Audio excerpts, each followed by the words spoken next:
поднял свои голову. Ну что вам Путин? Ну что так же нам надо? Вот будет у вас это надо, наша помощь. Сейчас послать вам.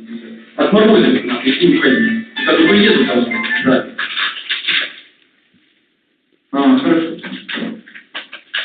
Если я находился в отпуске, родима нужен был паспорт, я сюда 4 раза, то есть в институт приезжал. Что вам надо будет такая, я тут вам приеду, потому что родители соответственные, пацаны, его попросить.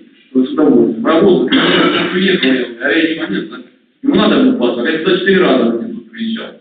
Он позвонит, приехал, не получилось, второй раз приехал, получилось. А вам надо, я хер еду, половину, позвоните, палец об палец не ударит.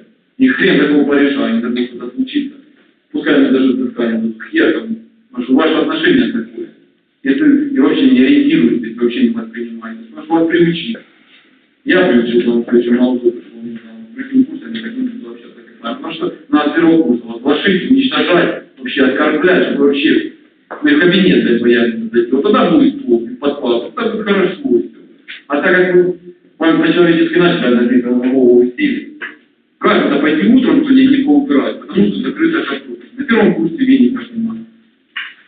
Филиппов был ответственный. Да зайдите, попросите, он даст 3 месяца. Поубирать.